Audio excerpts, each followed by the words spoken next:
The Empire of Maca has existed for nearly 1,000 years.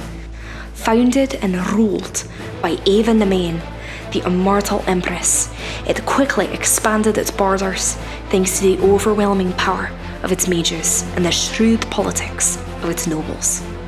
Now it has fully conquered the centre of the continent of Elmera, and although war has ended, peace still eludes its populace. As the empire nears its first millennia, the signs of turmoil have become more frequent and apparent. Monsters are becoming more bold, nobles plot schemes of usurpation, and whispers of rebellion hang heavy in the slums. This gave rise to the adventurer. These strong individuals of all races and classes lend their might to the citizens of Maca to drive back monstrous incursions. There are even adventurers who perform deeds so noble that the people can see beyond their race to the hero that lies within. There are those who criticize these adventurers and claim they're nothing more than pawns used to advance the political machinations of nobles. Despite the immortal Empress herself making fewer and fewer appearances, there are those whose faith in the Empire remains unshaken, but the wise know that it only takes a few sparks to ignite the flames of change. Allow me to introduce you to these sparks. Welcome to Elmera. Hello and welcome back to Dice Age, a real play D&D podcast. My name is Jack, I am the Dungeon Master, and with me as always are our wonderful heroes. Would you all mind introducing yourselves? Hello, I am AJ and I'm playing Edgar Wood, the half-elf blood hunter. Hey, I'm Alice Rose and I play T, the elfin sorceress. Hello, I'm Mitchell and I play Essa Reyes, the human rogue. Hey, I'm Zach. I'm going to be playing Tauros, the Tiefling Paladin.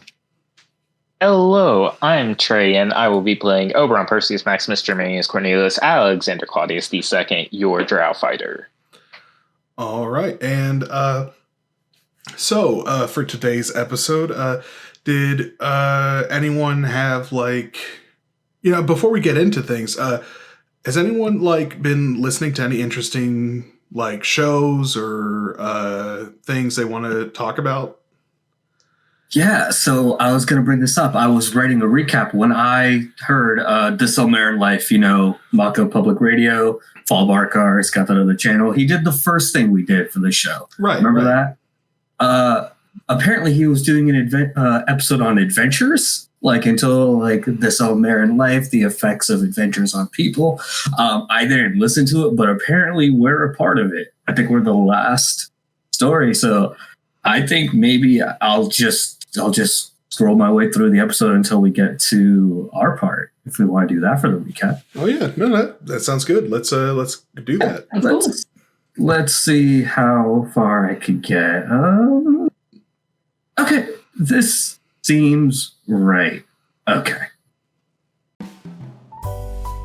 Well, thank you for that incredibly in-depth look at the importance of diapers for adventurers, Sif. They can hold up to 3 long rests worth of loot, if you know what I'm saying. Unfortunately, I do. Now, before we move on to our final story for this episode of This Elmera Life, I must remind our audience of today's sponsor, Jello Fresh. Are you bored of meal delivery services where everything is handed to you by a boring humanoid? Try Jello Fresh, where delicious and nutritious foods are brought to your doorstep by a gelatinous cube. Reach your hands right into that massive ooze and get the best rations money can buy. Use promo code FALLBARKAR, says Jello, for 2 free healing potions with your first order. Trust me, you'll need them. Now, back to our episode. Today we have looked at the power of adventures, from legends like Radimus Rex to local heroes to the sidekicks that save our behinds. We have seen all the good of adventurers. But we must end with the cautionary tale, the dangers of adventuring when done by those who do not have the Empire's best interests at heart. For this we turn to a group of Avon Academy grads, but told from the perspective of the Avon federal agents aiming to take them down. Agent Tego Biddies, thank you for joining us.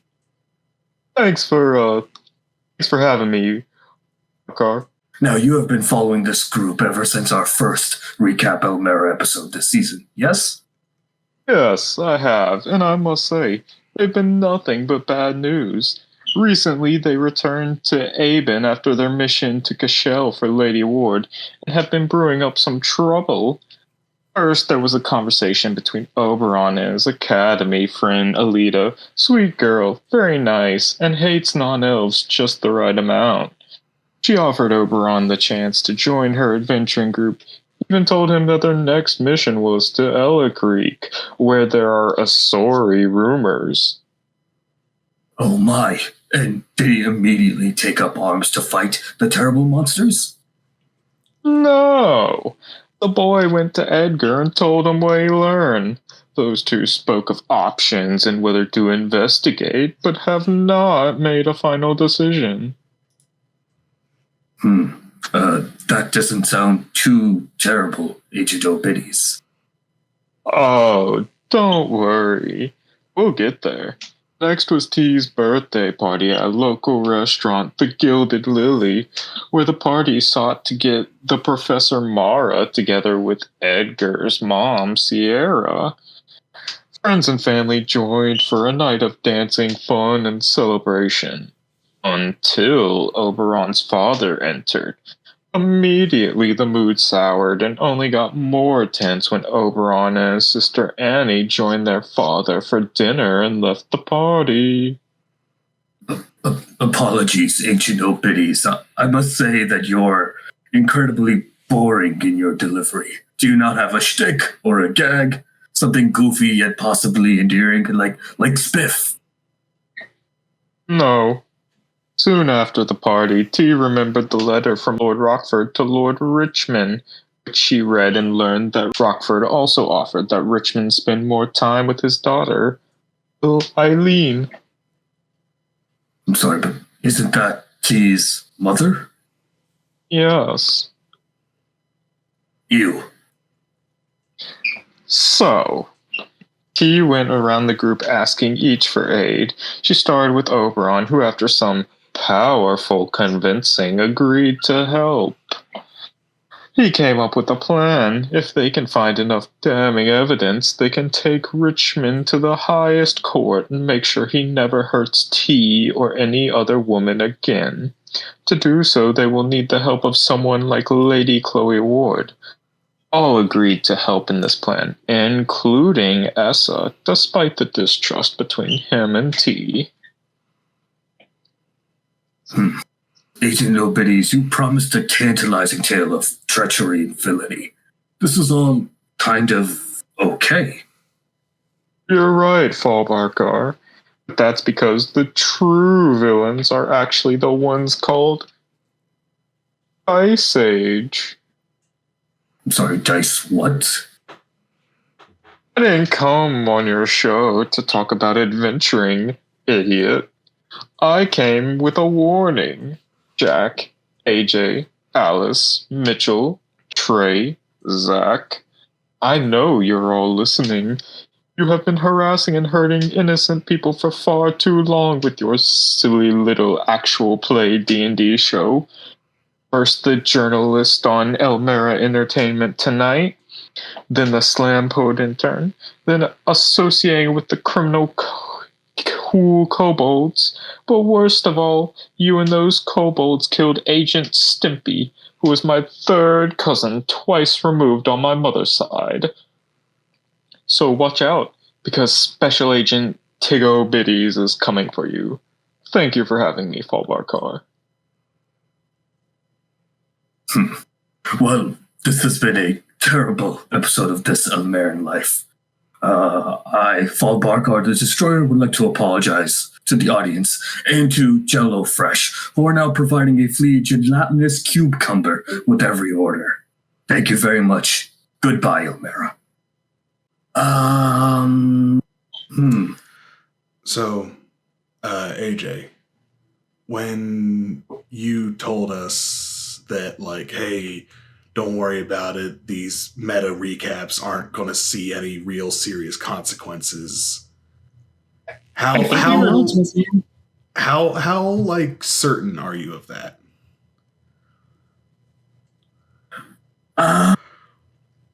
When I asked y'all how you'd feel about faking our deaths and changing our names?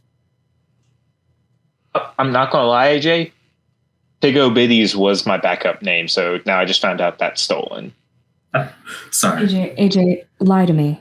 Do we have to fake our own deaths? Yes. No. God damn it. Let's see. I'm gonna reach out to some people, see what we can do. All right, sounds good. In the meantime, let's get back to Elmera. All right, so we come back in. It's just been a week since you all have come back from your mission to Cashel. However, T has discovered some disturbing news in the form of the idea that Lord Rockford is apparently trying to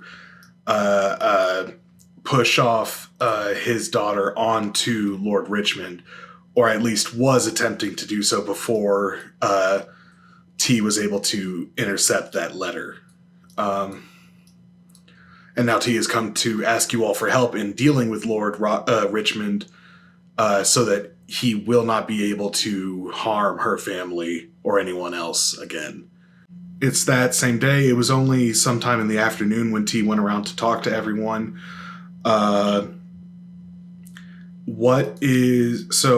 What's the kind of plan as a group here?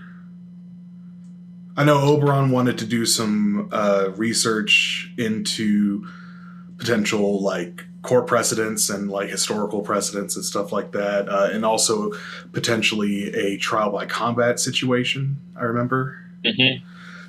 Yeah, you can go ahead and give me a history check for that. Cool. While Trey's rolling that, could Essa like look into maybe finding any mentions like items that may make it like talk about like spiritual connections and like things that mediums would use to talk to the dead? Maybe they're all. I see Trey's raising his hand. Trey wants to brag about the nat 20 he just rolled on his history check. Yeah. My bad, sorry. No, it's all right. Yeah.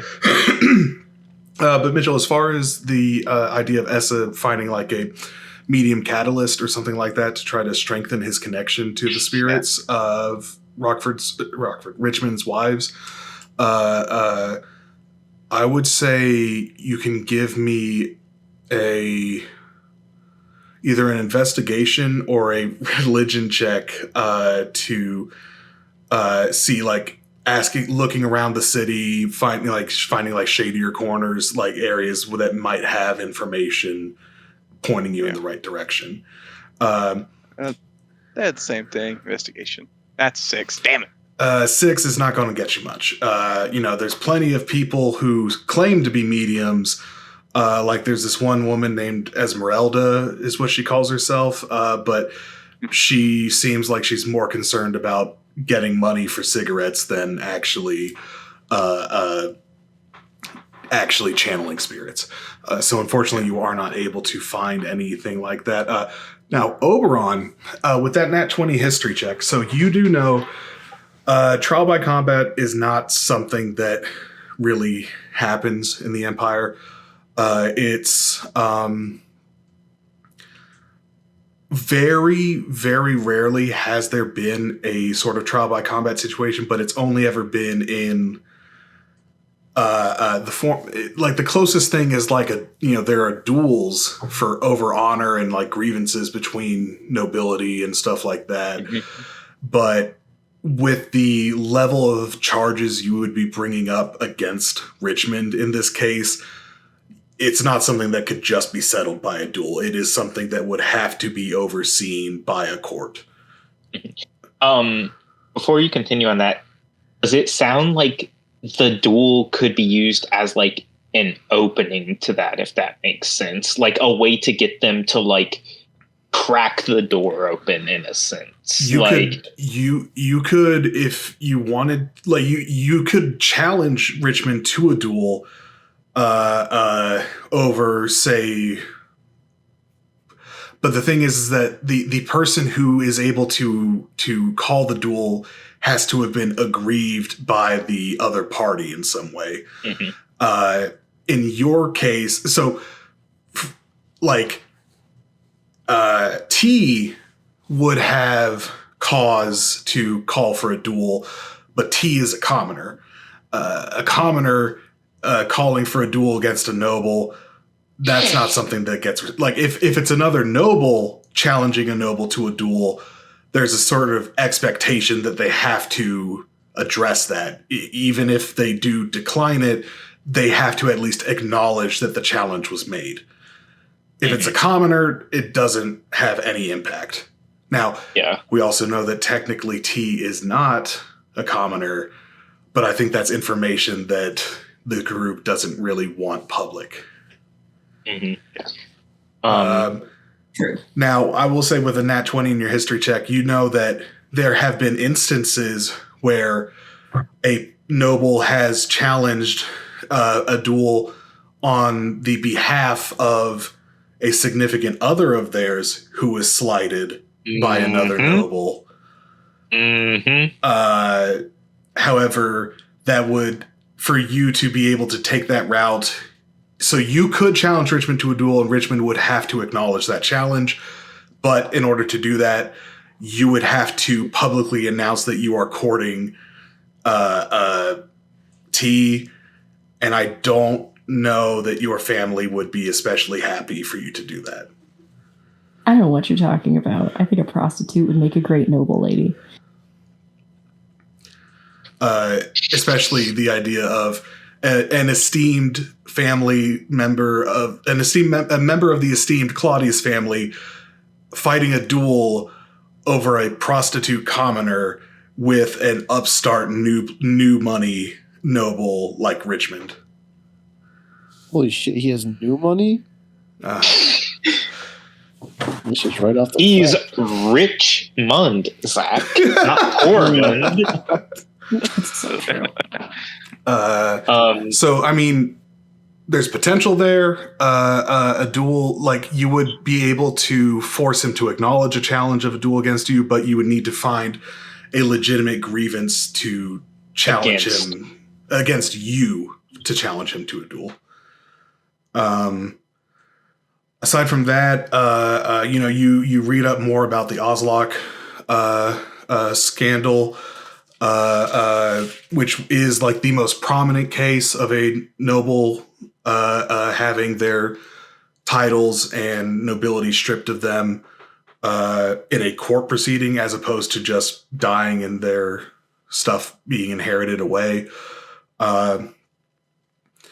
In that case, that was also a situation where the immortal empress herself had to preside over the judgment because normally the empire is divided into several counties, duchies, grand duchies, and the like.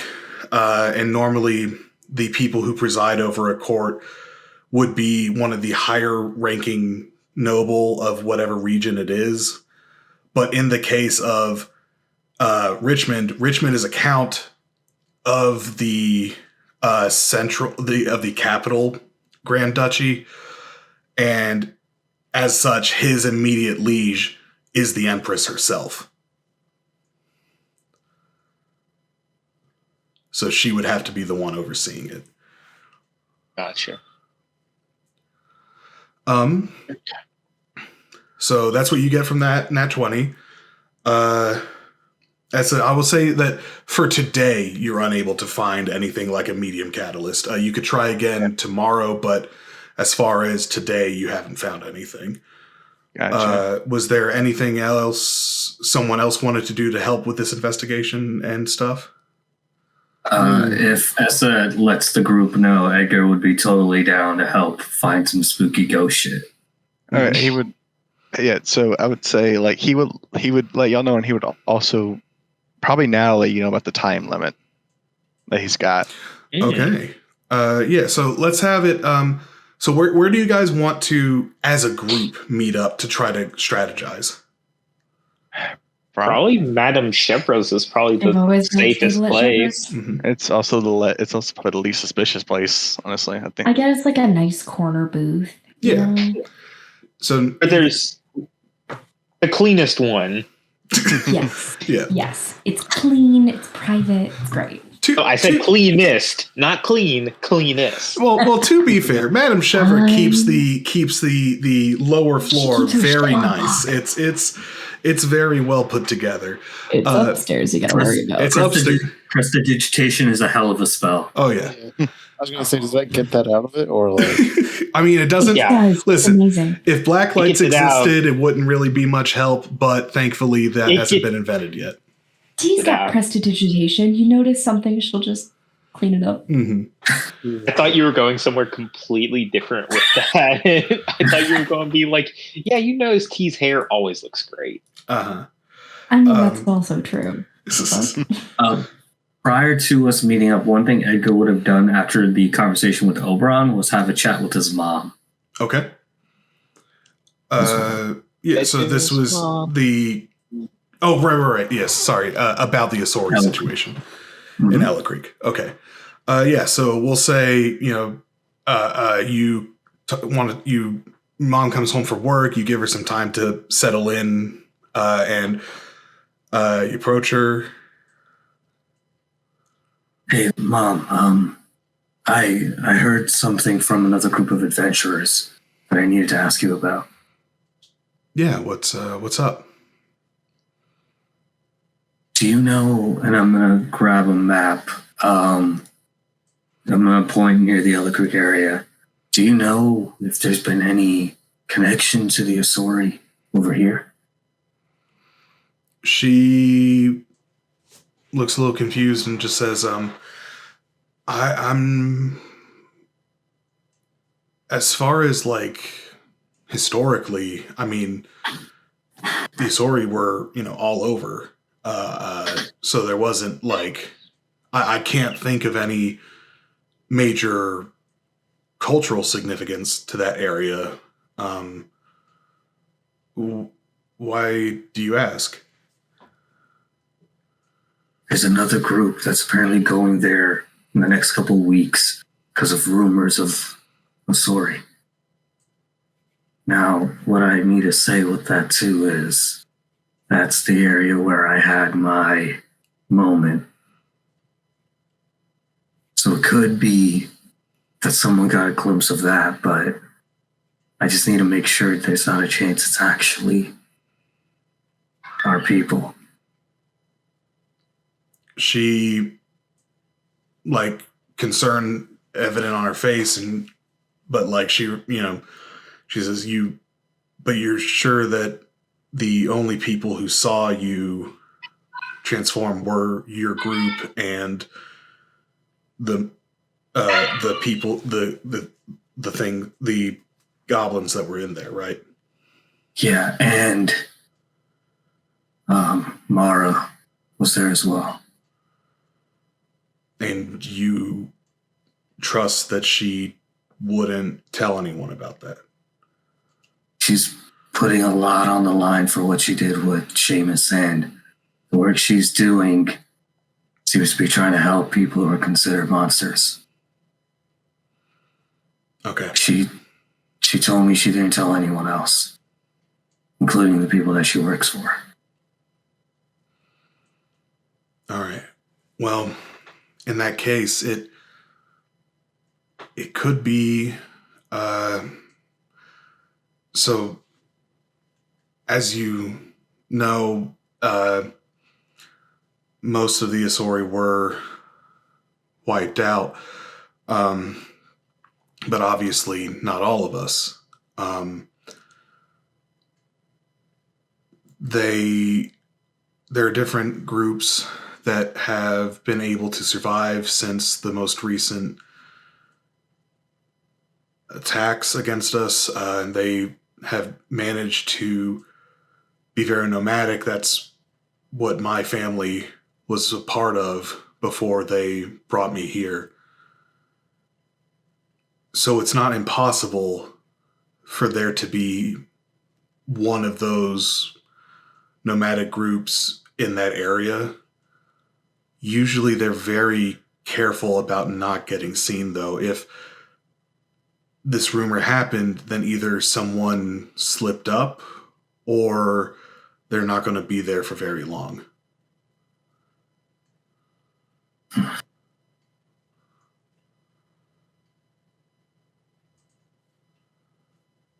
I don't know if I could live with it if others go and there isn't a story there and I didn't try to help them. I don't know if I'm going to get the group to do this with me, but what do you think I should do, Mom? I think you are a very kind and compassionate kid, but I'm also worried that you may not be ready to take on the risk that comes with trying to connect with an Asori clan. You're strong, and I know you are. But if you get caught, if people find out who you are, and you aren't already under the protection of the clan, there's not much that you can really do to keep yourself safe. I'm not going to tell you not to go investigate it. These are your people too. And if you want to foster that connection, I will always support that. I just want you to make sure that you are ready to take on the challenge that will come with that. Because if anyone finds out about who you are, they will not rest until they defeat you.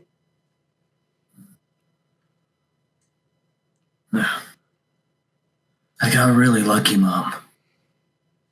Shit went down and something came out that in most situations I would have been killed immediately.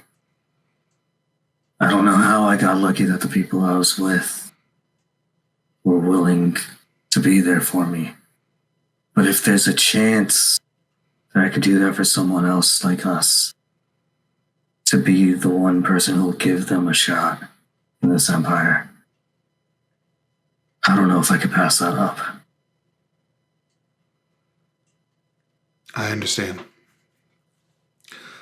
Well, if you do decide to go, let me know beforehand. I'll try my best to fit you up with some stuff for the road, and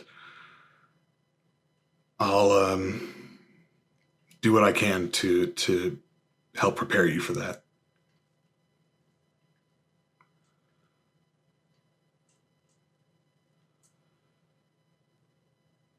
Edgar's gonna take a moment and just look at his mom up and down, knowing that what he's doing right now and what's gone through his head and how it's really hard for him to change his mind about anything is this is the first time he's coming to the realization that he might really be risking his mother with the decision he's making right now.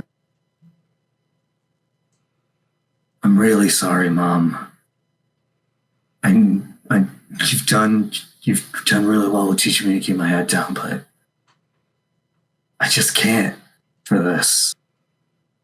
I'm sorry. She's gonna actually kind of smile and like put a hand on your cheek and just say, you don't need to apologize for caring about people and what's right. You never have to apologize to me for that. I might be scared because I can see the path that you are choosing to go down, and I recognize how deadly and dangerous it can be, but I'm never going to be disappointed in you for doing everything you think you can to keep people safe and do the right thing.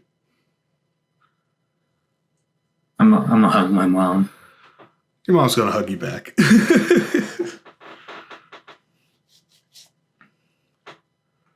That's it. Okay. Nice. Very, very sweet moment. Very nice moment. Now let's get back to plotting the assassination of Lord Richmond. No one said that. No one said that. No one said The downfall. The downfall. The character assassination of Lord Richmond. I don't need this knife. Damn it. I'm sorry. I shouldn't have put BYOK on the invite. Mm-hmm. So sorry. And bring your own egg, not bring your own knife. Mm-hmm. All right. So Edgar has that little conversation with his mom. One thing I would ask there is if I could start learning Asori, the language. Yeah. Like just the basics. Yeah, no, yeah, I was going. That was part of what she meant when she said like help prepare you, was also like learning some like greetings, some like ways of like introducing yourself and stuff like that. Shalom. Yeah. I too am Bones. Mm-hmm. So yeah, so you have that, and then we jump back to you all going to Chevra's. So it's later on in the day, starting to turn into evening as you all arrive at Chevra's. T has been able to get you all a nice corner booth, the cleanest corner booth that provides a little bit of privacy, though not in such a way that draws attention. So it's all good. And you all sit at the table. I imagine it's not the most spacious booth, so like Tauros and Oberon are kind of scrunched up together on one side. And the other three on the other side. Right, because the two big wide boys are sitting on the same bench. Dudes, big dudes. Yeah. Just two big dudes sitting on a bench. Mm-hmm. Oh, what's better than this? Just guys being dudes. Yep. And you all are ready for your little strategy meeting.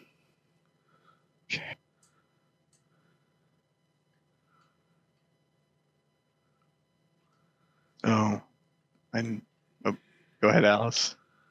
I don't think my mic picked me up. Did not. Thank you all for being here. Of course. Yeah. I don't know anything about how this is done, so I'm sorry, Oberon. We're going to be relying on your expertise.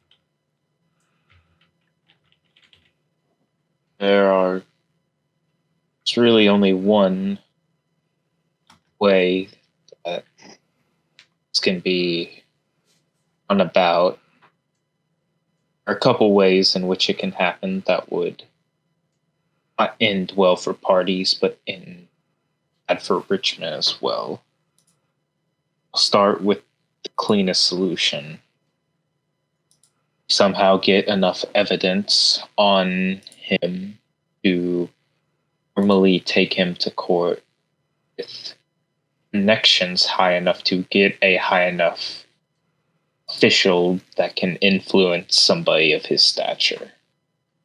Should we be able to do this, he can take him to court. And there we would be able to present the evidence that we would have, and should we have a good enough case, deal with him.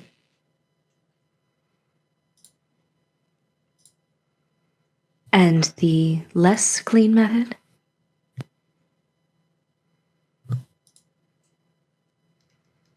Just like, he doesn't get flustered, but he just like takes a deep breath and just, another method would be being able to challenge Lord Richmond to a duel where he would then be able to either accept or deny under accusations that, should he deny, would all but confirm his guilt, and then open up a pathway to the court proceedings. Sadly, you would not be able to have a high enough standing to reasonably get him to accept the duel on your behalf. Oh. And has not personally slighted my family or me. The only way that I could reasonably interfere would be if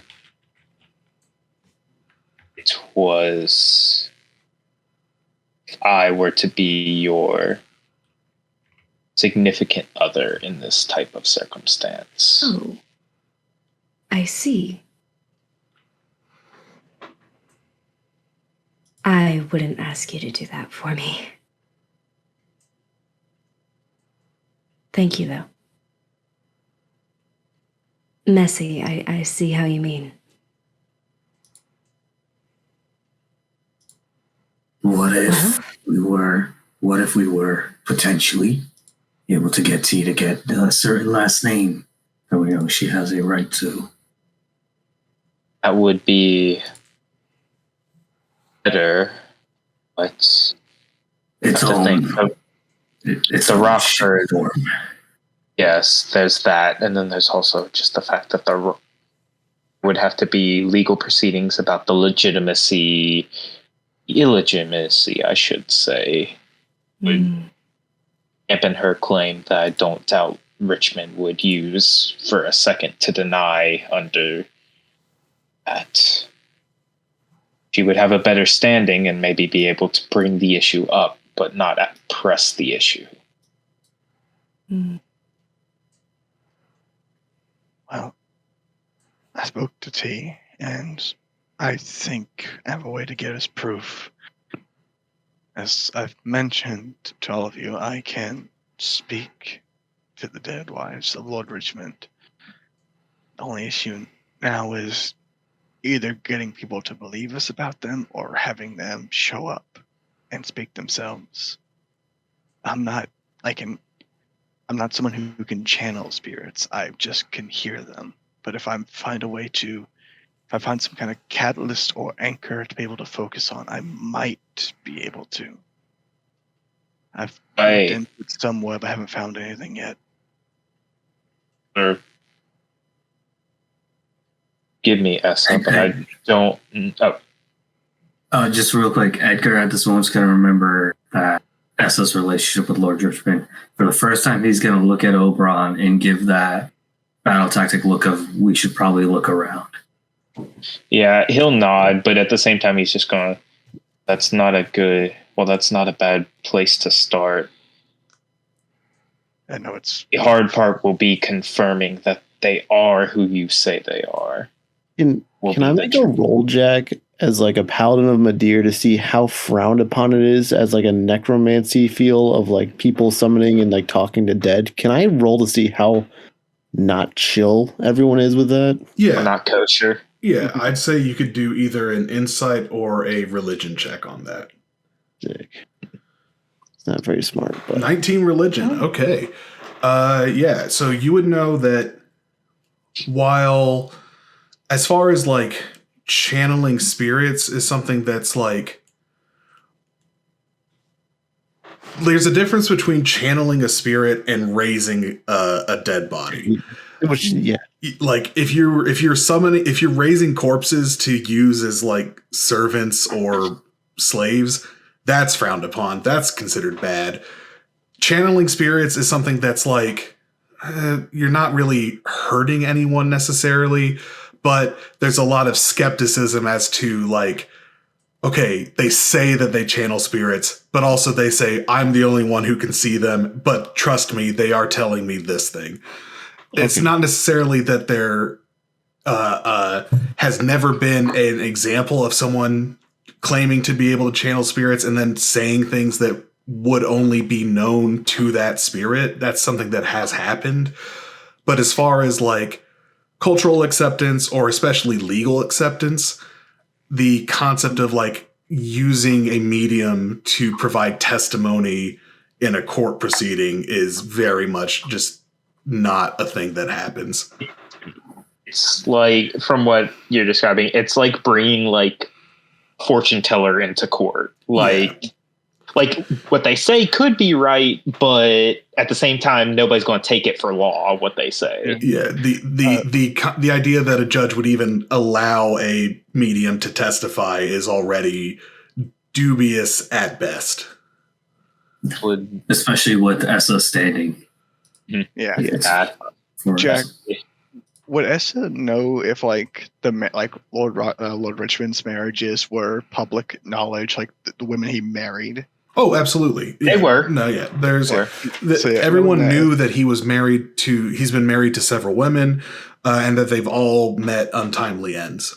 Well, I'm talking about like, what they look like, their names, things like that. Yes. So I'd say like you especially would know their names, given that you have their connection to them. He's had 5 wives. They were Sarah, Aria, Sophia, Ada, and Holly. Let me get a notepad. Let me get like a thing out. Could you write that down, Jack? Could you type that in roll 20? Yeah.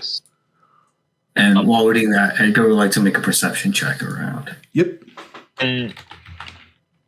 Yeah.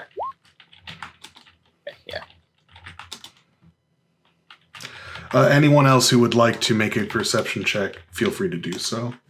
Sure. Got a dumb idea, so she's gonna make a perception check. Oh my before she god, says you it. guys are real dumb. 22, motherfucker. Use my nat 20. 22. Thank you, 22, T. bitch. Thank you, Got you. So Edgar got a 10, Oberon got an 8, T got a 22, Essa got an 11, Tauros got a 14. All right. So you all like take a moment as you're talking about this to look around. I imagine as you guys were first coming in, you were like, this is Chevra's, we're safe. But then also realized You start It's- talking it's about heavy topics. you're talking about heavy topics. And even though brothel. you're friends with the owner, it's still a public building. So Why was the only thing I could think of is like we're talking about this, suddenly realize it, and it's like in that Key and Peele like video where it's like, and I said, and they just start looking around. So you all look around. None of you really notice anything out of the ordinary, except for T. T, as you're looking around with that 22 perception, you notice someone who is like walking around. You noticed them out of the corner of your eye when you first got here, but like it was just one of the faces in the crowd. Then as you sat down and you all started talking and you look around again, you notice they're still there, but they haven't really been drinking a lot. They haven't been ordering a lot. They haven't been doing anything necessarily suspicious aside from not really patronizing the services of Chevra's that much.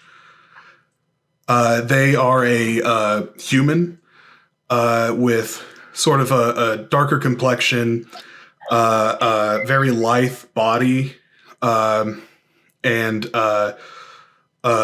short cropped black hair.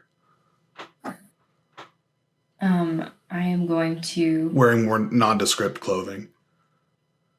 I'm going to turn my head towards... Imagine I'm sitting on the outside of the booth, right? And I turn my head so it's towards all my friends and pointing away from this person. Very casual, just in case they can lip read. I would like to alert you all to a person who hasn't maybe been listening, but they stick out while we talk about these topics and describe them. Yeah. So that description doesn't really ring a bell for any of you, except for Essa. God damn it! That's what I was fearing. Yeah. Essa, when you give me like a little stealth check to see if you can like sneakily take a look over in that direction. 15? All right. So you casually glance around the room and you see one of the guards that you saw with Richmond when Richmond gave you his ultimatum, the human Did I not? with the knives. Would I not have seen this person before? Richmond has not brought this guard with him to Also- Chevra's before. I was going to say, also, like, correct me if I'm wrong, Jack, but didn't he say, like, they were newer? Because, like, I could be wrong. No, he didn't say that. But it's just that it's just that this specific guard has not been brought with Richmond to this facility before. If I recognize this one, do I know their name? Of the four I know he has. I'd say you would be aware of them. So this person is one of a group of 4 adventurers that have been hired on as personal bodyguards to Richmond. They're a group. They all go by the names Club, Spade, Heart, and Diamond. And you recognize this one as Spade. Yeah. They're the one who, when you met with Lord Richmond, had all the knives across their chest, and when you threw the knife back at them, they effortlessly caught it and slid it back into one of their many sheaths.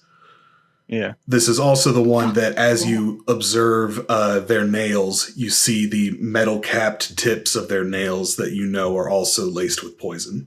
It is so fucking cool. It is cool, but fuck them.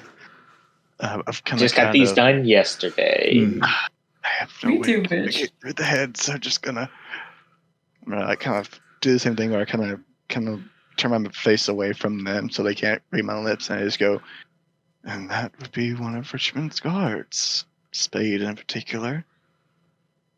Frightening.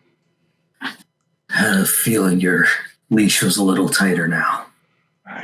Speaking of that, I had something I want to mention, but I don't know if we're in present company to do so. Let's see. As you all are looking, like trying your best to look without looking. I was about to say, Oberon knows he's not stealthy enough, so he's just not even looking. He's like, he's just, trying to look either. So I will say actually that Spade has in the time that you have briefly discussed them, Spade has actually gotten up, left a few coins on the table, and left Chevra's. Okay. Where's that from? Okay. So, about what I mentioned, when we got back. And any of you who noticed Spade. I was going to say, can I do an insight check to see if I can get the sense that they left because they got what they came for, or they left because their body language as they left? If it was like, okay, I got something, or if it was like, this is a waste of time and just left. Yeah, that was actually what I was about to say someone can do. So yeah, give me an insight check. Can we all do one or just Oberon? I'd say anyone who observes Spade leaving can do it. I actually suck At 7. insight. I'm too. S is too shaken right now. That's a 24 from Oberon. So Oberon, you're not even sure that Spade saw you all. So they may have just been on break. You can't discern what brought them to Chevra's, but it doesn't seem like they even recognize that you all were there. Okay, so it wasn't like, okay, gotcha. Just want to turn to the others. We're here looking for something. I don't think that they found it. That's good. I fear I know what they're not. looking for. It's not good, because that means that Richmond is branching out his, you've described, higher in talent. Yeah. I have a dangerous idea. Richmond, among proposing, has been making several other advances and invitations, and inviting me for teas and things.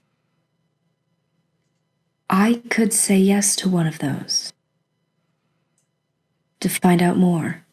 It's dangerous and dumb, but Very. we need more. Ron's just going. Real quick. Are you sure he wasn't saying he wants some tea? Someone else thought of that too.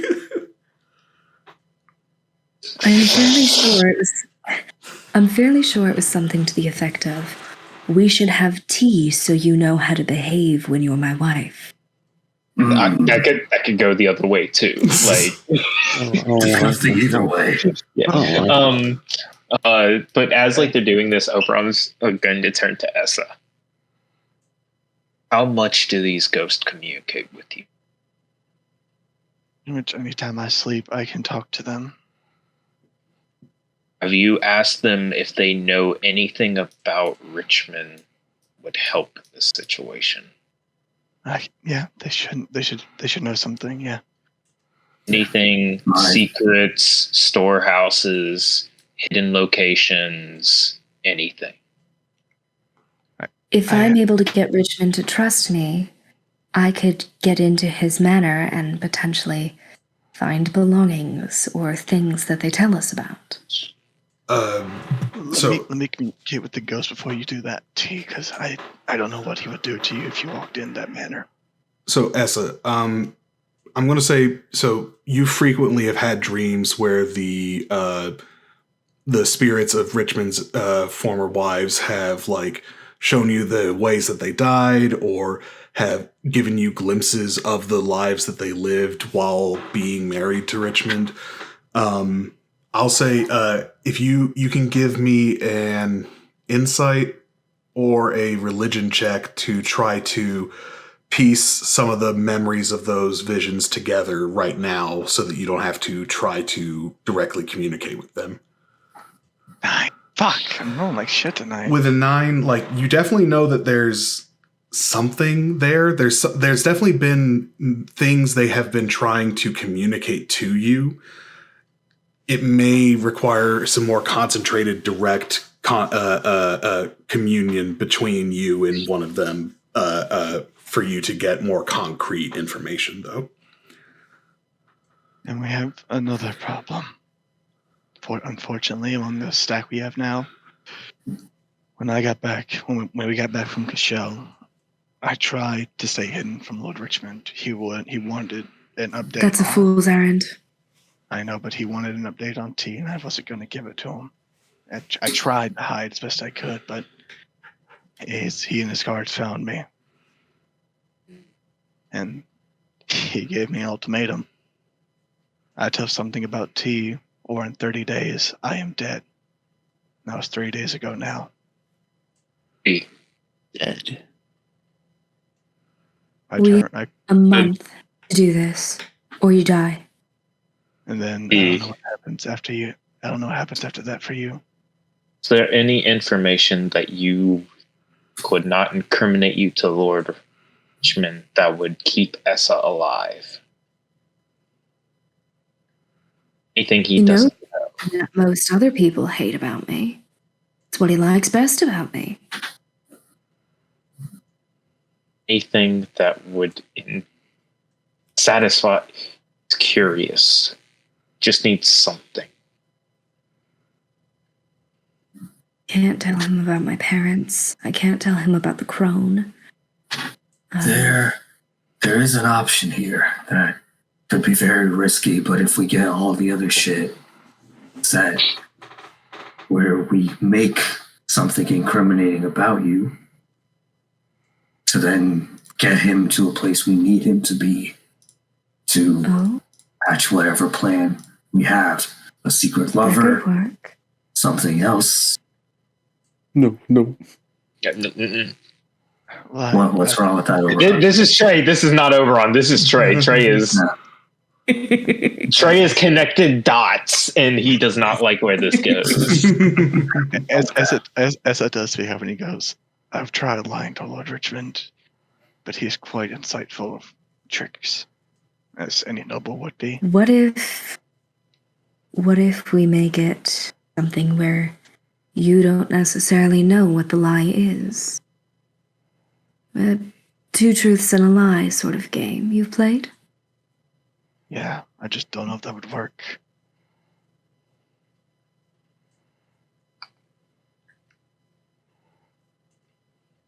Perhaps. Or perhaps you don't go in saying anything. If it's T's handwriting, if it's physically from her, if it's correspondences. If it's a letter I'm sure he confessing knows. something. You've taken it from her belongings. If it is a letter addressed to this secret lover, doesn't have to explicitly name them. Just anything to get his attention away from you. Because, let's be honest, Essa, second something pops up, he will forget about you for the time being. I have an idea. Just a secret lover on its own wouldn't be too damning. I mean, but if it's Oberon, you all know my Edgar. job. You all know my profession by now. However, Tauros doesn't. no, of course not. You're a waiter. You're just a nice lady. You're a nice waiter. If that secret lover were, say, one of the most hated races in the continent, and someone with whom many folks, she kind of looks at the bar a little weird, have suspected I've been in a relationship with for years. You're It wondering? could be a rumor that appears substantiated. Oberon, tries to side-eye Tauros, but it fails. Have you all met my friend Cammy? I figured you were going to bring her up. Oberon, sags in relief. He's like, okay, we're not signing Tauros' death warrant. Good. No, we're just condemning Cammy. We don't have It's to okay. condemn her. Amy looks like she's made of sterner stuff than Tauros. No. I'm taken. I know for a fact that at least 2 months' worth of chore nights are staked on whether or not Cammy and I are actually dating. Wait, are you though? I've been. Don't worry about it. Insight No. check. No, Insight we're check. not Insight dating. check. Insight Oberon's check. insight One, checking. Oberon's insight checking. Sure. I'm gonna do one too. It's an 11 from Edgar, a 10 from Oberon. We're combined 21 though. It's a 29 from T. T, you can make them think whatever you want. Yeah, what It's persuasion. I'm telling the truth. We're not in a relationship. It's okay, if you say so. You believe it even more because she more than beat our combined scores. Edgar's forgotten what they were talking about because he just remembered T's hot. Mm-hmm. That's not. Titties. T is very emphatic that now T has not said that she is uninterested in a relationship with Cammy, just that she is not in Is one. not currently in one.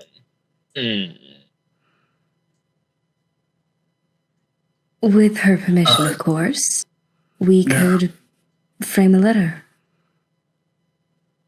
Hey, Tauros. I had a question about Madir. What's Madir's role in courts and shit? Is there anything? Generally, the justice bringers, we are told what to do. I am not sure the specifics. I was actually going to talk to Miss Loomis about it after T came to me. But generally, from what I know, what we do is we bring the justice, but we are specifically told usually where the justice is brought. We cannot. You're executioner rather than judge. Sure. Precisely. Gotcha. I will say that is in the case of like the rank and file paladins. The more higher up officers can preside over courts, but that's like usually like in the field. High up. It's like big the only paladin who is like regularly a judge is the knight commander, the head of the order, and she really only presides over Big cases and like cases that like she is like, as far as like a judicial standing, she's like one step below the Immortal Empress. Yeah. Gotcha. It would be really cool if we had some way to force Richmond to tell the truth. That's what I was thinking. During the court, I'm What do sure you think we about can that? possibly. I can see what I can do. I have a couple abilities that might be allowed within a court, especially if they're preceded by a paladin. I have an ability where I can cause someone to tell the truth. But I am not an official paladin, nor do I know if I have that power, but perhaps one can. It's your mentor. I haven't talked to her about any of this, but I can and see what she says. I'm not sure how keen it will be, but I will do my best to get her to help.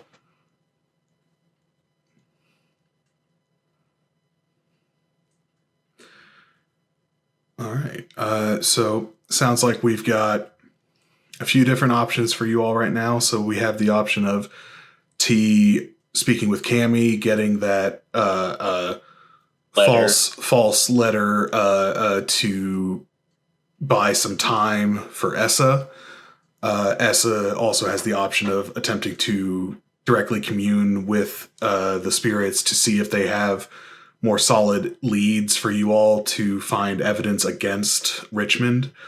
And then Toros has the lead of talking with Elda so that she can let you give some more direct insight into the like court and judicial proceedings within the Empire.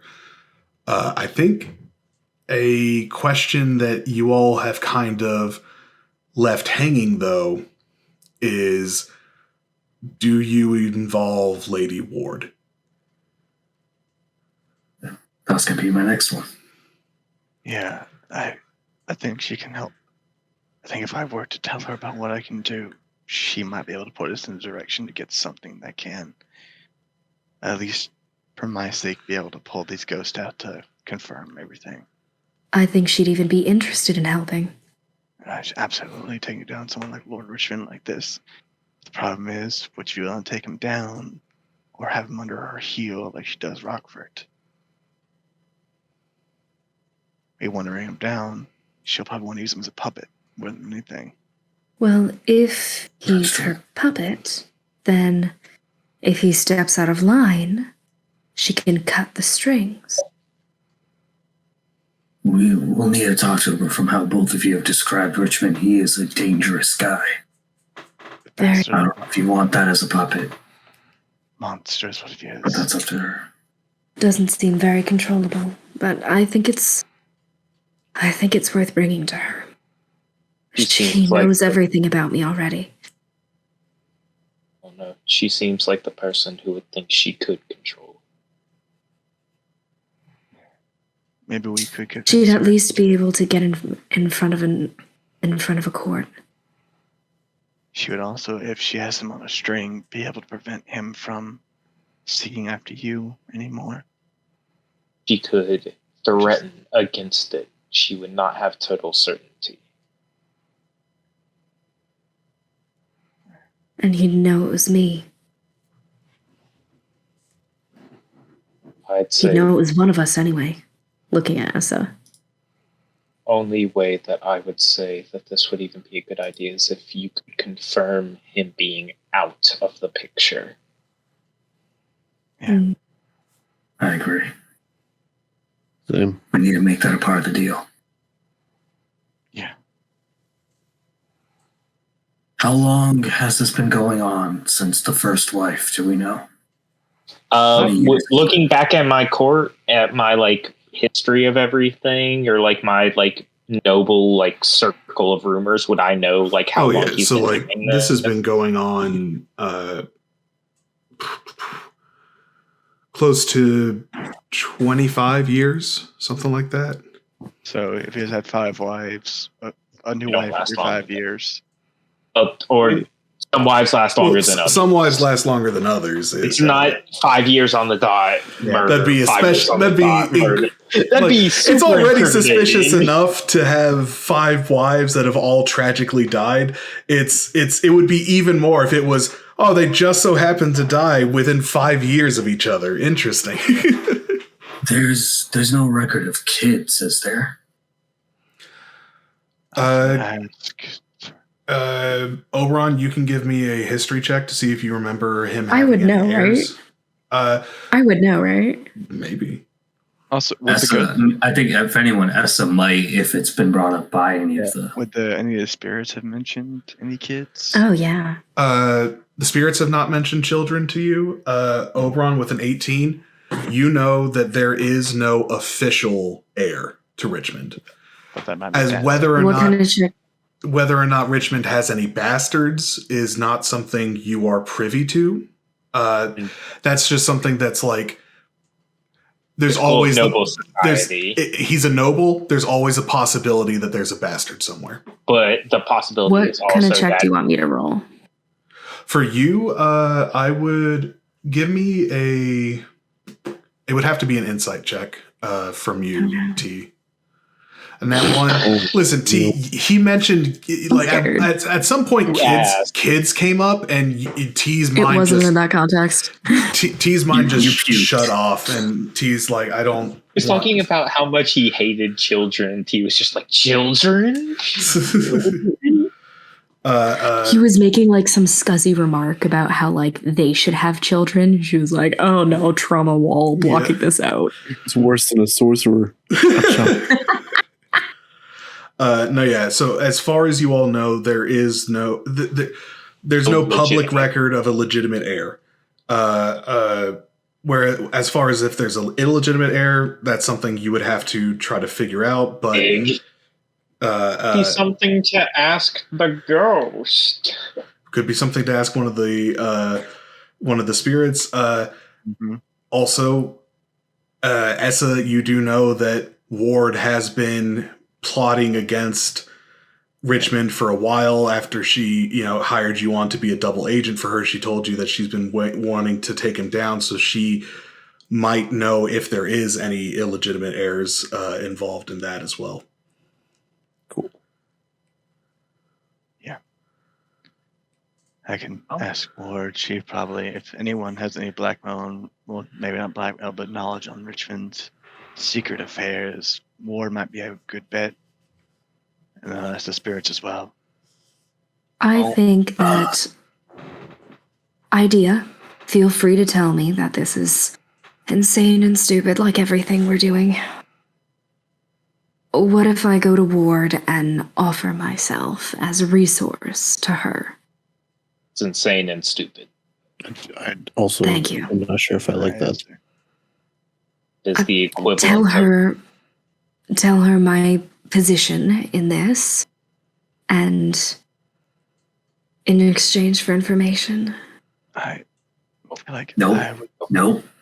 That is how you go from Lord Richmond's golden goose to being Lady Ward's golden goose. Trading one out for another. I trust this one more. At least Ward, we don't think she'll kill her. Don't but think. If we're not getting Richmond out of the picture before that, there's war between those two nobles then.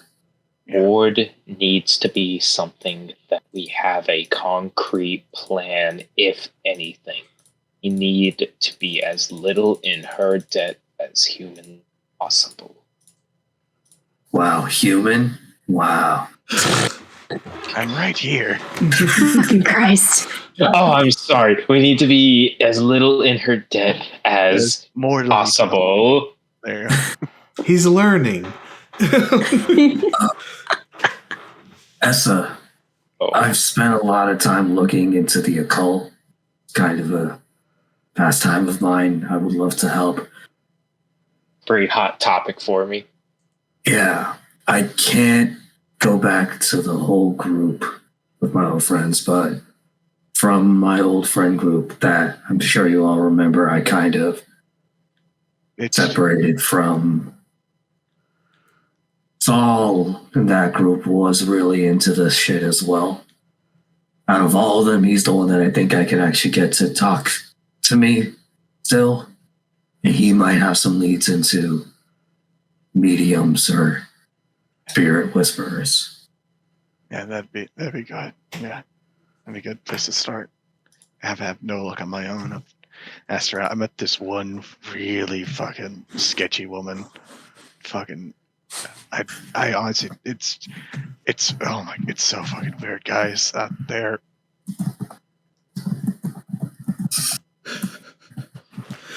All right. So it sounds like what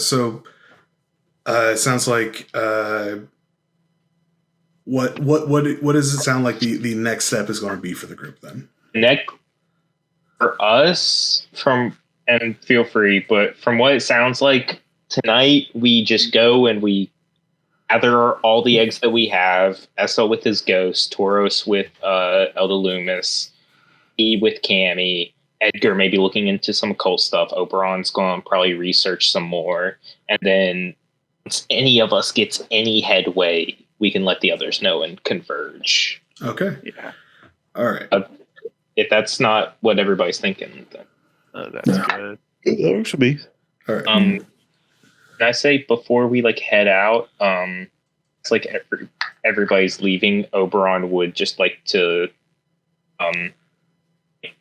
stop Edgar for a second, as everybody's leaving. Mm-hmm.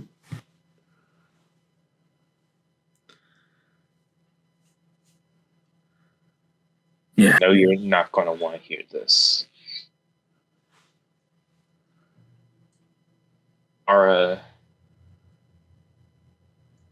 He just rolls his eyes because he's not going to fucking listen to me. She can't. She's not as trustworthy as you think.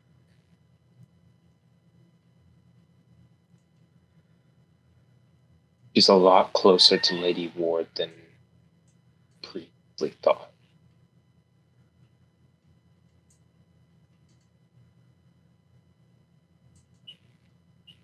Edgar's just looking Oberon up and down, hoping that this was going to be a different conversation about something else that has happened recently. And he's just going to be like, sure, and shoulder bump, walk out. Oberon, definitely,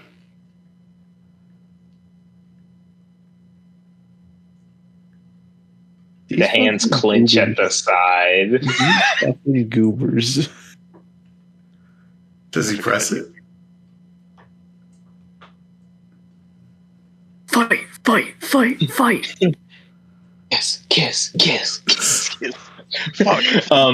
Fight, kiss. He, as Edgar walks by, he doesn't stop him, but he does just go, fine. See that me trying to help just simply falls on deaf ears. Does that get a rise out of Edgar?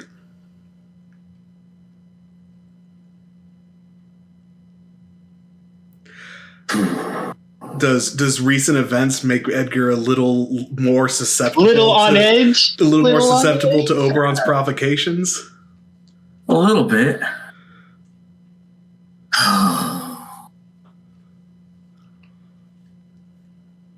How about, Edgar turns, how about we focus on helping the other people right now? I don't want to have to deal with you at this moment, Oberon. T and Essa need us. And how about we just work together on the shit that we need and stay out of each other's ways elsewise? I'm not asking for your help on anything that doesn't have to do with this group.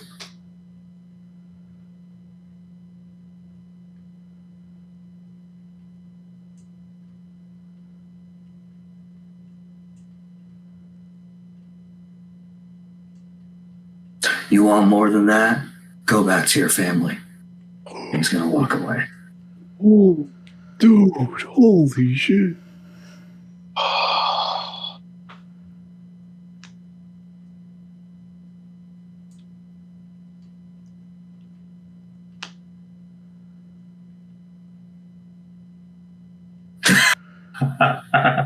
I could just feel like these two are about to kill each other. Oberon definitely, like, as you say that and turn your back on them, walk away, like, the hands clench at the side, and, like, he starts to take steps forward. Like, you definitely hear, like, the crunch of his boots. And then they stop. After, like, maybe 4 to 5 steps.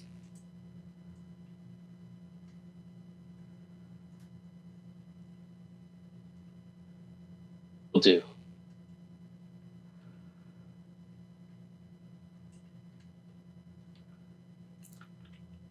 And he just turns and starts to walk away.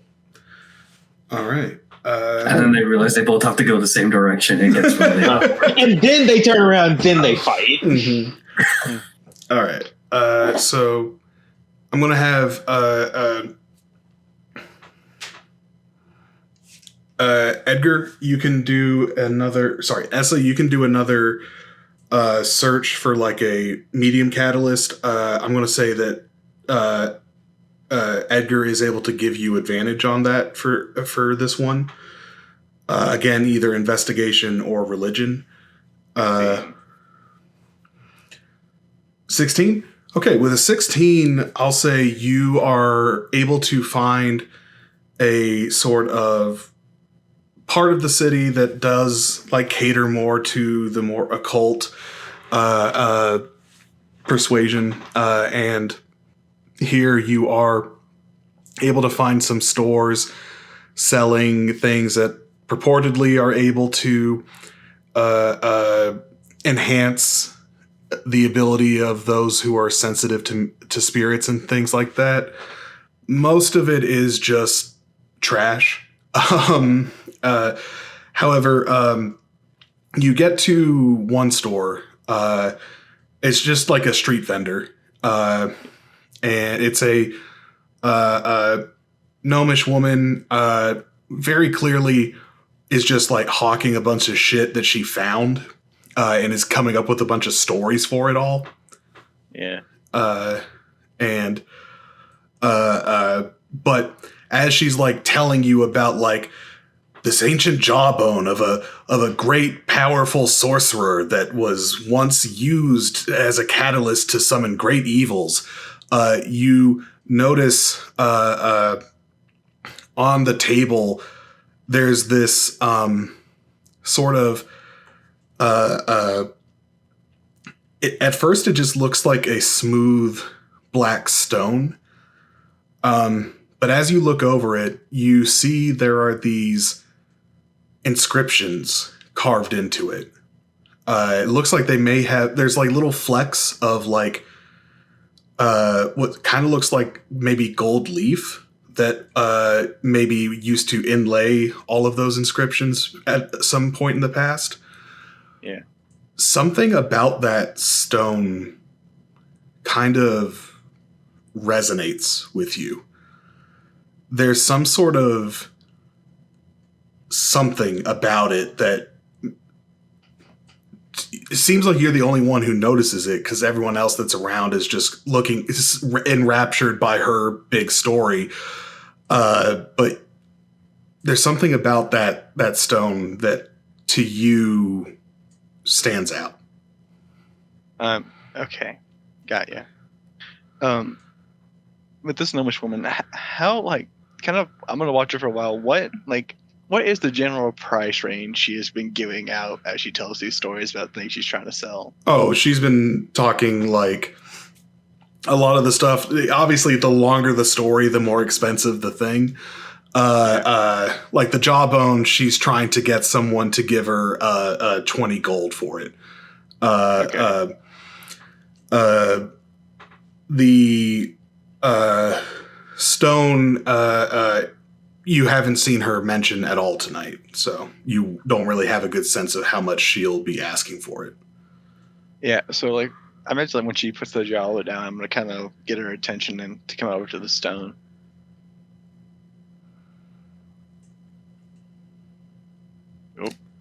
Oh, sorry. I heard get her attention and something about the stone. Yeah, it's like when she's finished. Sorry, I guess I cut out. When she's finished with the jawbone, I'm gonna kind of try to get her attention to walk over to the stone.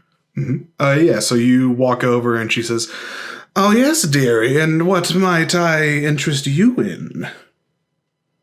This seems pretty interesting. Kind of points to the stone. What's the story behind this one?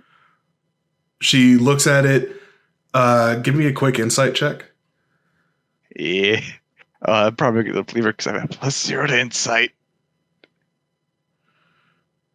13. For the briefest of seconds, you see that like she doesn't even recognize the stone. And then she goes, "Oh, of course, the great orb of pondering. An incredibly rare artifact that I found in my many days of travel throughout the continent. You see, I happened upon it by chance when I came across these old ruins just outside the city. It was seated in a velvet case where great glyphs were circling around it, protecting it. I, of course, with my magical prowess, easily disarmed them and procured them and brought them here so that they can find its true master, which may be you," she says as she like holds the stone up to you. Looking at it closer, you see more of those inscriptions. It is roughly the size of like a clementine orange. Okay, so a small, so not super big. Like it could easily fit in the palm of your hand. Yeah. I go, that sounds fantastic. How much would this be? She says, "Well, it would be an incredible, priceless artifact to the civilization that once held on to it, of course, but I can sense that you are meant for this, so I will graciously charge you a measly 15 gold for it." Is Edgar with me? Because I imagine like we're working together, he'd be kind of there. I'd say like Edgar might be around the shit shops, yeah. Edgar's looking for the taxidermy edgiest. department. Yeah, Edgar's looking for the sickest shit he can find. Mm-hmm. Oh, is that a stuffed owl bear? You're browsing all the different grappling hooks that one guy has. Yeah. He goes, Esmond, he just kind of thinks, I am not going to try anything. I'm just going to take this as I can, and he will pay the 15 gold because I have a shit ton of money apparently. Okay. I looked at my gold account. Hear this, but he's hurt on the inside. He doesn't know why. Something breaks his heart a little bit. Mm-hmm. She for a brief second, you see like complete surprise on her that you didn't even try to haggle with her. But she is not going to question it. She's like, "Of course, for you, great. I know it shall do great things for you," as she like counts out the gold as you hand it to her. In Nessa's mind, he's like, I have 27 days. I'm not going to spend these precious minutes arguing with someone. That's when you argue with them, Essa, when you have nothing to lose. I have everything to lose. Do you? Kinda. Mm-hmm. All right. Your life. Yeah. So, Essa, you now are in possession of the Orb of Pondering. Orb of Pondering ? Mm-hmm. Okay. Orb of Pondering what the fuck I just bought. How much would a chain wallet cost me, Jack? A chain wallet? Let's see. Depends on the design you want. Hey. They do have chains that are blood red and chains that are midnight black. Can I find a way to half like get them linked together? Like one chain is black, one's red, and it's just I'll pay a gold if I could get that. You know what? Fair enough. You can have a dual color chain wallet for 1 gold. Fuck yeah. So is that like a +1 to intimidation? +1 to having That's a -1 to intimidation thing. You know what? +1 to 3 edgy 5 me. Mm-hmm. What I just realized, it's not the orb of pondering, it's the orb of pondering. And then this pawn shop just pawn the fuck out of you, my guy. All right. So that's the night market. And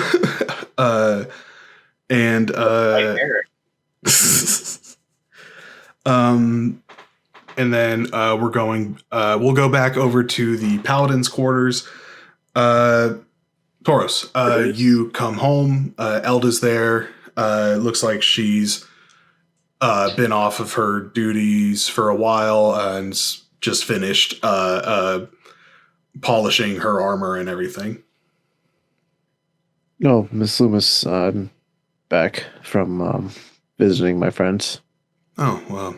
He kind of gives her like a bow, or more of like a salute. Yeah, she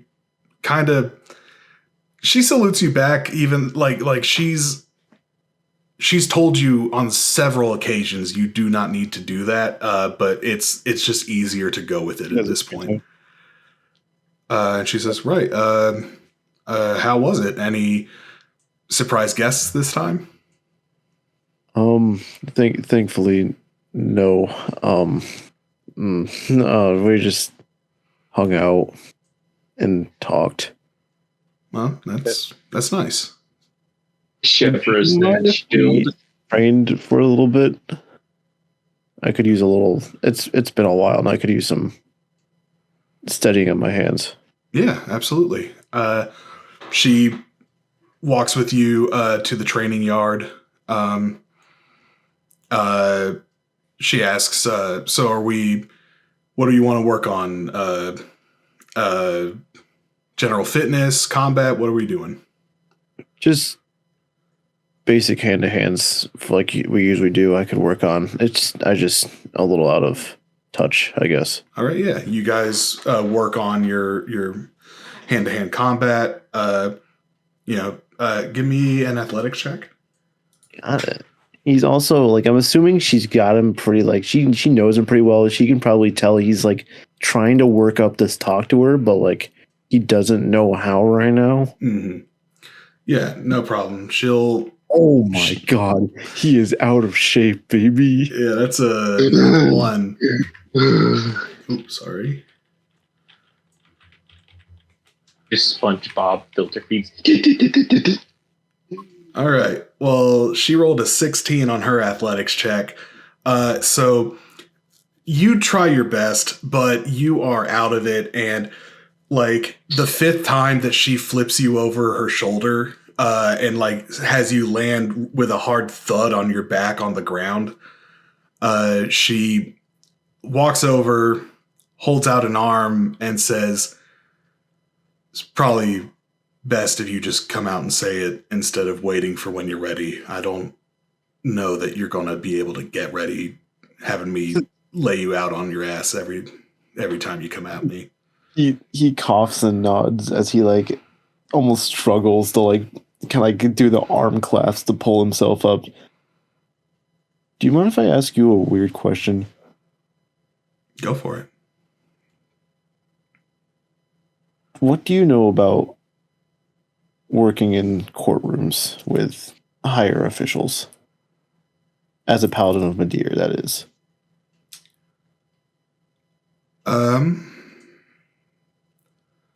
I've served as bailiff a few times.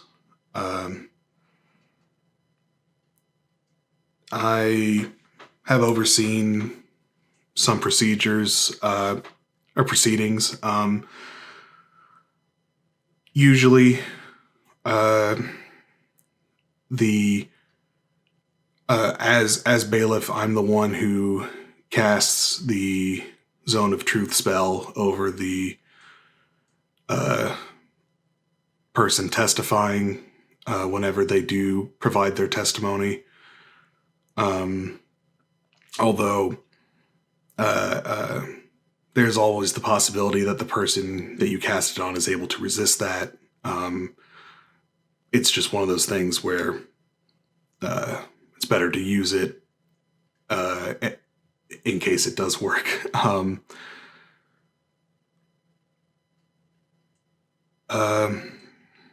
Normally, the way it goes is the aggrieved party lays out the claims made against the defendant. The defendant lays out their own defenses, and the judge determines who is in the wrong and what punishment best suits that person.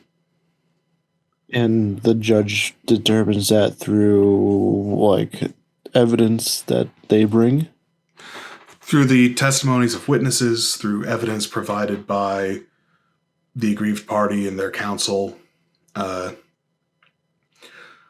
In the case of,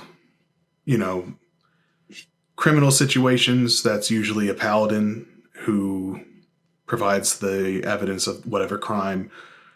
In the case of civil issues, it's up to the aggrieved party to provide evidence of harm or malpractice or whatever. If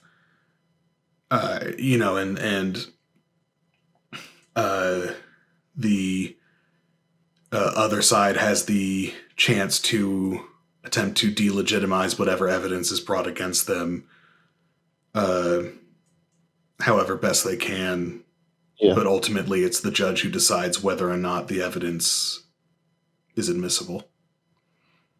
I understand. How does a paladin become cited as a bailiff for these types of things?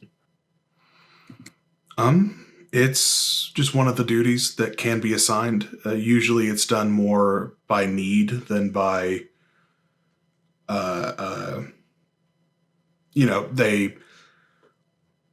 there's a court case about to happen. They need a bailiff. They grab a paladin.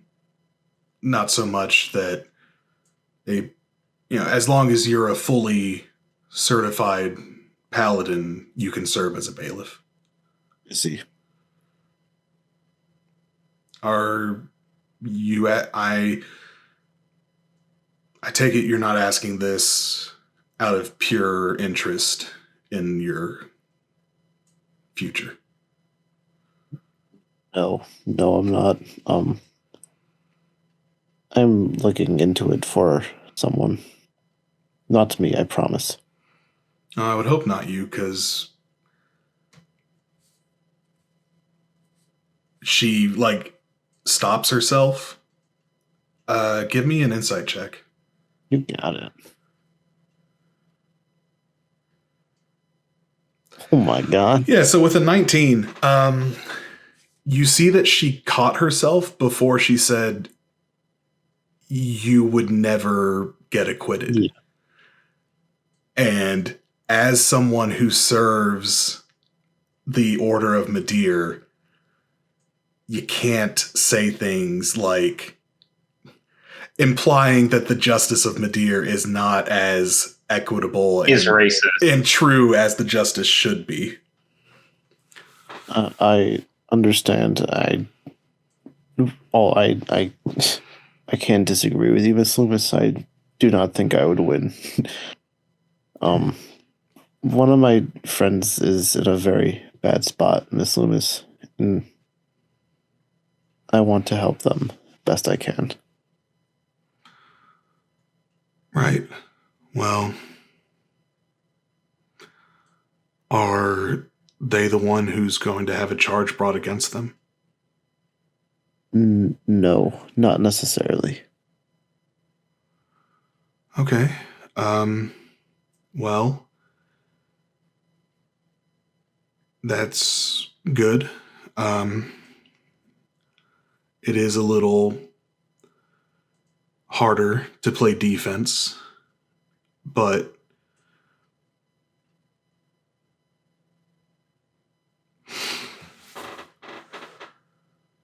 you, depending on who they are trying to take on, you'll want to make sure that they know they need as much indisputable evidence as they can get. I understand. That makes sense. And they are planning on it. And let them know that any time that they will be testifying before the court, they will be subjected to a zone of truth. I thought so. I wasn't sure, but I assumed as a paladin you were meant to put one down. Right. It can't compel you to testify, but should you go before a court and then not answer a question while under the effect of a zone, it does not inspire confidence in the judge. What if they resist it, like you said, and they testify without it? Is that allowed?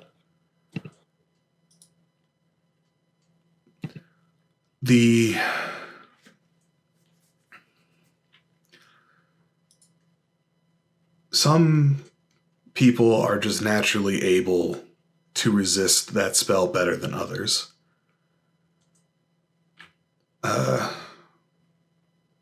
And instead of spending the time to repeatedly cast the spell until it eventually does work, most courts would rather keep proceedings moving swiftly. I see.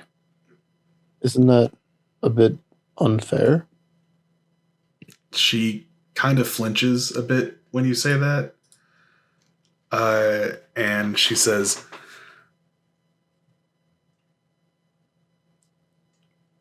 "We are taught that Medir's justice must be just, but it also must be swift. We can't allow for trivial matters to gum up the works." I see. It's very clear that she's like doing her best to Explain it. speak the way that she's been taught to explain it, but recognizes the inconsistency with what she's saying. All right, I understand, Miss Loomis.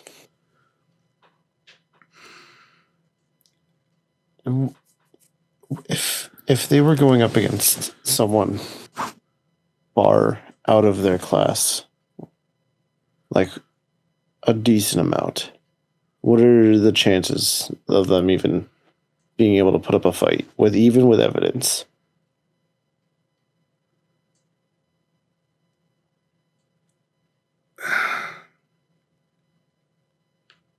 So long as they have the evidence, and the judge accepts it, they should be able to get what they need. I understand.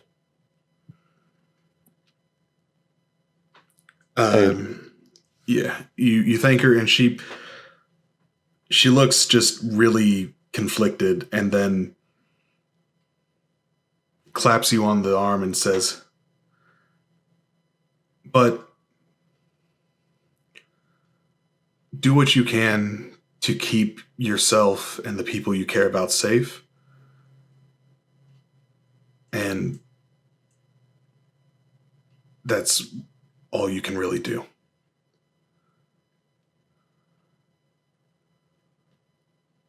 He gives her actually a small smile just nods, and that is what I'm trying to do. I want to keep these people safe. Yeah. But keep yourself safe too, Tauros. I will try. The world is much bigger out there than I thought it would be. Yeah. Yeah, it's a big, awful place. Yes. I'm glad I was able to get your ideas on this. I might come back with more questions if that's okay. Yeah, that's all right. I'm happy to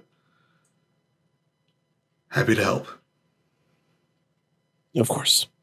I'm going to he kind of like rolls his shoulder and it cracks a couple times. I'm going to go work out and work on my form. Yeah, you really need to. You've been kind of slacking lately, and I get there's been a lot going on, but you got to keep up with your training, man. Yeah, it's been bad. I've definitely been putting it off for other things, and ow. Yeah. All right, well, you know what? How about this? Do 1,000 push-ups, 1,000 squats, and 1,000 laps around the yard, and that'll get you nice and ready for more training after that. If I survive. If you survive, she says, laughing. It's just like, I wasn't joking. Fucking do it. He kind of like actually does like a little like hop in his spot, and it's kind of like tries to like amp himself up. He's like, I'll get to it. You know, literally like right from there, he'll start working out. There we go.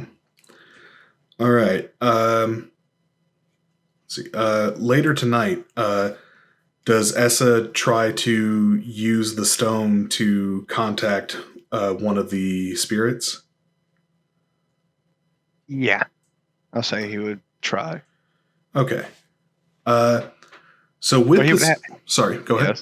He would have the stone with him when communicating with the spirit, see if that would help him at all.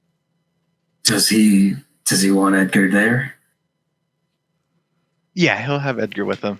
Okay. See. All right. So with the stone, I'll say we're back in S's little ramshackle hut. Door's so broken. Fuck, gotta fix that. Still that dead rat over there. Mm-hmm. Yeah, that's Daddy. So you kind of, I imagine you're like sitting down, you're like staring at the stone, you're trying to figure out like why it called out to you that way.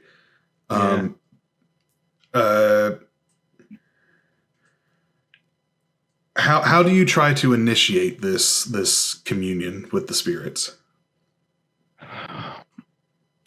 I assume probably the way Essa always has, just kind of almost like his inner voice calling out to them, seeing if he can talk to them, like how he always does when he's trying to reach them, especially when he's awake. Mm-hmm. All right. So let me see.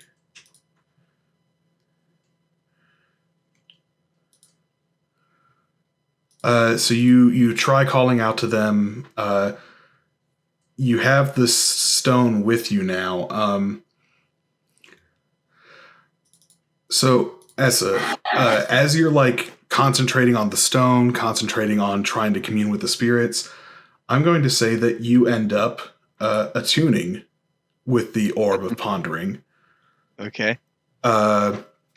As you're like channeling, trying to focus in on these medium abilities that you've had and you've never had full understanding or control over, you're focusing on them, and then you start becoming aware of a sort of pulsing energy coming from the stone as well. And as you start kind of honing in on it,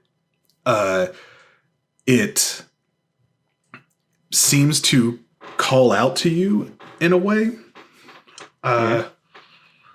And as you decide to try to answer that call, that's when you attune to this item. And the inscriptions on it begin to glow faintly. And I'm going to say that you can use a charge of the orb to make a religion check, as if you had proficiency with religion, in an attempt to channel one of the spirits. Okay, so that would be. Let's try this. 23. A 23. All right. So as you're channeling through this orb, it somehow amplifies your connection to the spirits. And like Edgar, from your perspective, like you're seeing Essa, like I'm imagining Essa kind of like sitting cross-legged with the stone in his hands, and it begins faintly glowing, and then it sort of levitates from Essa's hand, and around the orb, a faint shimmer of light emerges. Edgar, you're not really able to make out more than that. Essa, however, when you open your eyes, you see the form of a high elven woman in this pale, ghostly, apparitive state with the orb floating sort of in the translucent spot of her chest where her heart would be. And she looks to you, seemingly surprised, and says, I see you so much clearer than I ever have before.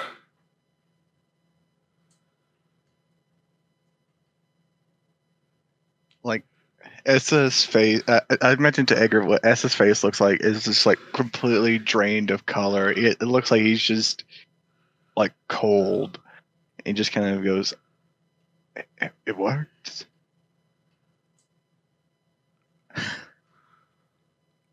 Would I recognize who this one is? I'd say that you've never had like a clear sight of who they are, and like all the visions they've given you are from their perspective, so you haven't like seen a clear look at their face, but you can certainly ask her. Who are you? I'm Never known your name. just gonna roll something really quick. Does Edgar hear her when she says, I see you so much clearer now? So Edgar, from your perspective, you're still seeing that like shimmering light, and you can like hear Essa talking. You feel like a definite chill in the air, and you can like hear when Essa responds, you hear like what sounds like faint whispering as Essa responds to it, but you can't make out the words that except for what Essa is saying. This is the coolest shit Edgar's seen in a while. He's very happy he's here. So this woman looks at you, Essa, and says, I am Zofia,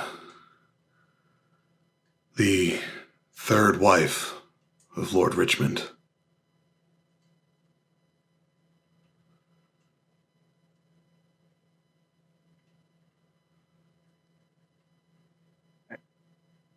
He's like, Essa's at lost for words and goes, we think we have a way to take Richmond down, but we're going to need the help of you and all the others. Right. Right. What do you need from us? We need proof that he's done this. Anything, places he frequented, secrets that he knows that you knew before you passed. Things that could get Richmond in a lot of trouble with the higher-ups. Do you know of his lab? Lab? No, I don't. Never hearing about this. Where's his lab? Richmond, he's an alchemist. He has a laboratory in the basement of his estate. He's crafted tinctures and things. I'm not as familiar with it as some of the others, but and you see, like, she kind of chokes a bit, and as you notice, you see, like, faint markings around her, even though it's apparition, ligature markings around her neck. And it seems like her breath is catching for a moment before she says, some of Richmond's other wives died of an illness. But it wasn't illness. It was poison. What do you make? Okay.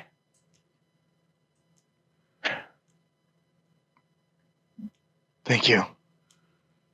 This is a good first step. If you can find his lab, you can find the evidence of his poison. Yeah. That would do it, yeah. Thank you again. I'm going to keep this promise this time. Richmond goes down. Good. And, like, as she says that, like, the orb begins to stop its glowing, gently float back down into your hands, and the apparition fades. As I will say, you do feel drained after that. Yeah. You don't have to worry about taking any levels of exhaustion or anything, but you definitely feel like if you tried this again before like 24 hours, it could start causing trouble. Yeah. And so like when the thing fades, all the color returns to his face, and he starts, like, it looks like he starts breathing again, but he looks like sweat's just pouring out of his body now. As he kind of holds the stone and kind of leans back and looks up at Edgar and goes, "We have a way." He has a lab. Oh shit! Lab that in the bottom of his in the basement of his estate, he poisoned some of his wives and said they died from illness. Sophia said that if we can get down there, we can find the evidence of the poison. It's a good first step. That's definitely something. Yeah, that's definitely something. Let's get everyone together. At least whenever we can to report what we know. Edgar's gonna hand you like whatever cloth he's got on him because he sees you're sweating like crazy. Yeah. Okay. Just hell of a job there, man. Thank you. Thank you for helping me find this. Without you, I don't think I would have. I thank you for. I don't know. That's I've been looking at the stone this entire time, and I haven't seen anything about it. I think it kind of like picked you or some shit. I don't know. This is dope, but I never knew this could actually happen. Well, it's not as fun as it seems. As indication, like he points to himself, like sweating and looking like he's at the pass out.